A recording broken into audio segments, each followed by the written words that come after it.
ஜெய் ஸ்ரீ மாத்ரே நமக ஜெய் குருத ஜெய் குரு பிரசரம் நமஸ்காரம். நான் கரூர்ல இருந்து வல்சலா பண்ணிக்க பிரசன்ன ஜோதிடர். இன்னைக்கு நம்ம வைகாசி மாத பலன்கள் கடக ராசிக்கு எப்படி இருக்குன்னு பார்க்க போறோங்க.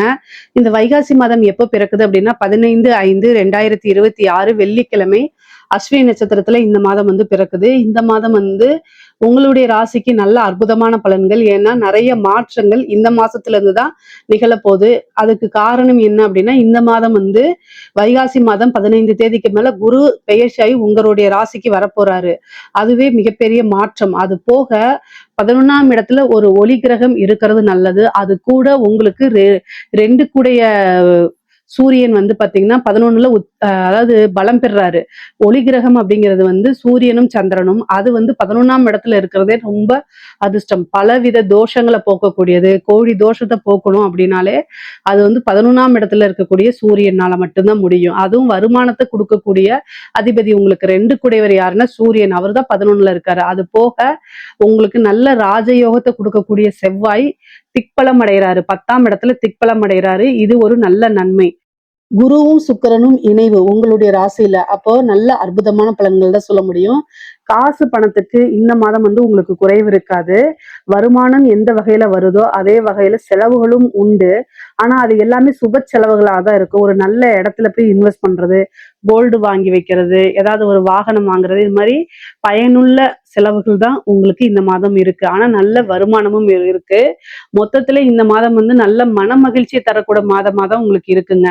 10ஆம் இடத்துல செவ்வாய் ஆட்சி பெற்றிருக்கனால தொழில நல்ல அற்புதமான வளர்ச்சிகள், வளர்ச்சி வளர்ச்சி வளர்ச்சி மென்மேலும் வளர்ச்சி அப்படிங்கக்கூடிய மாசமா தான் இருக்கு. ஏன்னா செவ்வாய் திக்பலம் ஆகிறாரு. அவர் தான் உங்களுக்கு 5 கூடையவர், அதிர்ஷ்டத்தை கொடுக்கக்கூடிய கிரகமாவும் இருக்கிறனால 10ல ஆட்சி பலம் பெற்றிருக்கிறது அற்புதமான பலன்கள் தான். புதுசா தொழில் தொடங்குறதுக்கு இந்த மாதம் ரொம்ப நல்ல மாதம். உங்களுடைய தொழில் ஸ்தானம் எப்படி இருக்குங்கிறத பார்த்துட்டு தொழில் அதுக்குண்டான கிரக நிலைகள், தசாபுத்திகள் இதெல்லாம் உங்களுடைய ஃபேமிலி அஸ்ட்ராலஜர்ட்ட கன்சல்ட் பண்ணிட்டு அதுக்கப்புறம் நீங்க ஸ்டார்ட் பண்ணலாம். ஆனா கோச்சாரத்துல இந்த மாதம் நல்ல நிலையில தான் இருக்கு. அற்புதமான பலன்கள் அப்படின்னே நம்ம சொல்லலாம். அவ்வளோ விஷய நன்மைகள் இருக்குங்க. தொழில் மூலியமா நல்ல நிரந்தர வருமானம், லாபத்தை ஈட்டக்கூடிய மாதமா தான் இந்த மாதம் இருக்கு. உத்தியோகத்துல இருக்கவங்களுக்கு எல்லாம் என்னன்னா, உங்களுடைய ராசிக்கு 6 கூடைய குரு உங்களுடைய ராசியில உச்சம் பெறாரு. 6ஆம் இடம்ங்கிறத சர்வீஸை குறிக்கக்கூடியதுதான். அதுவே உச்சம் பெறும்போது என்ன அப்படின்னா, பலவித எதிர்பார்க்காத ஒரு மாற்றம், திடீர்னு நல்ல அம்ச யோகம் உங்களுக்கு உறுதியாக இருக்கு. ப்ரொமோஷன் கிடைக்கும், டபுள் ப்ரொமோஷன் கிடைக்கும், டபுள் சேலரி இன்கிரிமெண்ட் இது எல்லாமே கிடைக்கும். ஆனா அதுக்கு தகுந்த மாதிரி உங்களுக்கு டென்ஷனும் ஒர்க் ப்ரெஷரும் கூட வரும். ஏன்னா 6 கூடையவரா இருக்காரு. அப்போ காசு பணத்தை கொடுக்கும்போது கூடுதலா பணிச்சுமையும் அவரே கொடுத்துருவாரு. அதனால அதுக்கு நீங்க தயாரா இருந்துக்கணும். பொதுவா கடகராசிக்காரங்க உழைப்புக்கு எப்பவுமே அஞ்ச மாட்டீங்க. நீங்க கூடுதலான உழைப்பு இந்த மாதம் உங்களுக்கு கட்டாயம் வந்துரும். சுக்கிரன் கூட இருக்காரு. அதாவது குரு சுக்கிரன் இணைவு இருக்குது இந்த மாதம் உங்களுடைய ராசியில. 11 கூடிய சுக்கிரன் கூட இணையறதுனால நல்ல லாபம் கிடைக்கும். உத்தியோகத்துல இருக்கவங்களுக்கு நல்ல வருமானம், ப்ரமோஷன் இதெல்லாம் ஆல்ரெடி உங்களுக்கு வரும். 2ஆம் இடத்துல இருக்கக்கூடிய கேது சம்டைம் உங்களுக்கு வருமான தடைகளை கொடுக்கலாம், அல்லது குடும்பத்துல ஒரு இணக்கமான சூழ்நிலைகளை உருவாக்காம இருக்கலாம். குடும்பத்துல சண்டை சச்சரவுகள், மன சங்கடங்களை ஏற்படுத்தி கொடுப்பாரு. ராகு கேதுக்கள் அப்படின்னாலே கடகராசியை பொறுத்த வரைக்கும் அது கொஞ்சம் பிரச்சனைக்குரிய இதுதான்.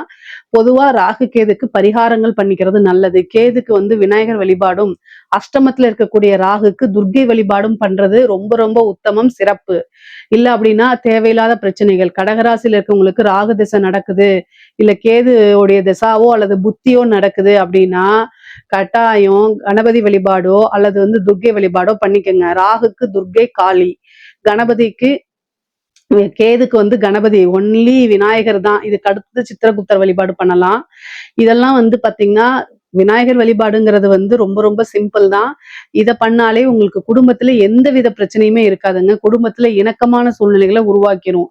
நமக்கு ஒரு பிரச்சனை அப்படின்னா அது நம்ம தெய்வத்திட்ட தான் போய் முறையிடணும். முக்கியமா கடகராசிக்காரங்க பொதுவா என்னன்னா ஃபேமிலிக்காக நிறைய கஷ்டப்படக்கூடிய நபர் தான்.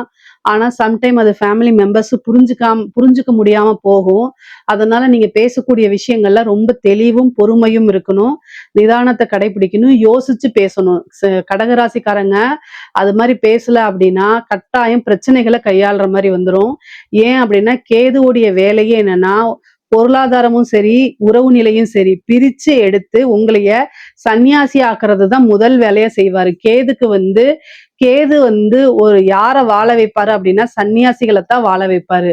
புகழ் பெற வைப்பாரு. ஆனா, அந்த இல்லறத்துல இருக்கக்கூடியவங்கள எல்லாம் வந்து கசக்கி புழிஞ்சு எடுத்துருவாரு. இந்த குடும்பஸ்தானத்துல இருக்கனால உங்களுக்கு மன உளைச்சல்கள குடுப்பாரு. ஏன் அப்படின்னா, 2ஆம் இடம்ங்கிறது குடும்பஸ்தானம். அங்க கேது வரதுனால சண்டை சச்சரவுகள உண்டு பண்ணிக்கிட்டே இருப்பாரு. பொதுவா இவ்வளோ நாளா அஷ்டமத்து சனியிலருந்து இப்பதான் நீங்க விடுபட்டு வந்திருக்கீங்க. ஆனாலும் இந்த ராகு கேதுவோடைய பிரச்சனைகளும் உங்களுக்கு கொஞ்சம் இருக்கு.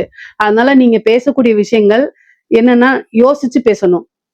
நம்ம பேசுறது மத்தவங்களுக்கு நீங்க பேசுறது ஆல்வேஸா உண்மையாவும் இருக்கலாம், எதார்த்தமாவும் இருக்கலாம். பொதுவா கடகராசியில எதார்த்தமா இருப்பாங்க. உண்மையா பேசுவாங்க அதிகமா. ஆனாலும் உங்களுடைய உண்மையும், எதார்த்தமும் மத்தவங்கள எந்த விதத்திலயும் பாதிக்கக்கூடாது. அவங்களுக்கு ஹர்ட் ஆச்சு அப்டின்னா, உங்களைய வெயிட் பண்ணி பழிவாங்குவாங்க. இதுக்கெல்லாம் நீங்க ஏன் ஆளாகுறீங்க? அதனால மேக்ஸிமம் அமைதியா இருக்கிறது பெட்டரு. அதே நேரத்துல ஒரு சாரி கேட்டுட்டு ஒரு பிரச்சனைய சிம்பிளா பிரச்சனைய முடிக்கிறது நல்லது. இந்த இடத்துல வந்து எந்தவித ஈகோவும் பார்க்காதீங்க. முக்கியமா 11ல சூரியன் இருக்கு. மூத்த வழி சகோதரன் ஆதரவு, சகோதரி ஆதரவுகள் உங்களுக்கு உண்டு. நீங்க என்ன விஷயங்கள நினைக்கிறீங்களோ, அது எல்லாமே சக்சஸ் ஆகும். 11ஆம் இடம்ங்கிறது ஆசை, அபிலாசைகள குறிக்கக்கூடிய இடம். அதனால நல்ல அமைப்புகள் இருக்கு. ஒரு சிலருக்கு 2வது திருமணம் நடக்கிறதுக்கு வாய்ப்பு இருக்கு. குருபலம் பரிபூரணமா இருக்கனால திருமணத்துல இருந்த சிக்கல்கள், தடைகள், பிரச்சனைகள்லாம் நீங்கி திருமண பிராப்தம் இருக்கும். 5ஆம் இடத்தையும் பார்க்கறனால இந்த மாதம் வந்து 5ஆம் இடத்திற்கு கூடுதல் பலம் இருக்கனால வந்து உங்களுக்கு என்ன அமைப்பு இருக்குன்னா, சூப்பரான அமைப்பு இருக்கு. அப்படின்னா, புத்திர பாக்கியம், சந்தான லாபம் இதெல்லாமே இருக்கு. மெயினா இந்த ட்ரீட்மெண்ட்டுக்குலாம் போயிட்டுருக்கீங்க அப்படின்னா, இந்த இந்த டைம் வந்து உங்களுக்கு நேச்சுரலாவே ஃபார்ம் ஆகுறதுக்குலாம் வாய்ப்புகள் இருக்கு. இஷ்ட தெய்வ வழிபாடு, குலதெய்வ வழிபாடு இதெல்லாம் பண்றது ரொம்ப ரொம்ப சிறப்புங்க. நல்ல அதிர்ஷ்டம் வரும். 9ஆம் இடத்துல இருக்கக்கூடிய சனி வந்து உங்களுக்கு நல்ல பேரு, புகழ் எல்லாத்தையும் ஏற்படுத்தி குடுப்பாரு. முக்கியமா கடகராசியில இருக்கக்கூடிய பெண்களுக்கு நல்ல அமைப்பு. குடும்பத்துல நான் ஆல்ரெடி சொன்னதுதான். கணவன் வழி வந்து ஏதாவது பேசும்போது வார்த்தைகள விட்டுறாம கவனமா நீங்க பேசக்கூடிய வார்த்தைகள கவனமா கையாள்றது ரொம்ப ரொம்ப முக்கியம்.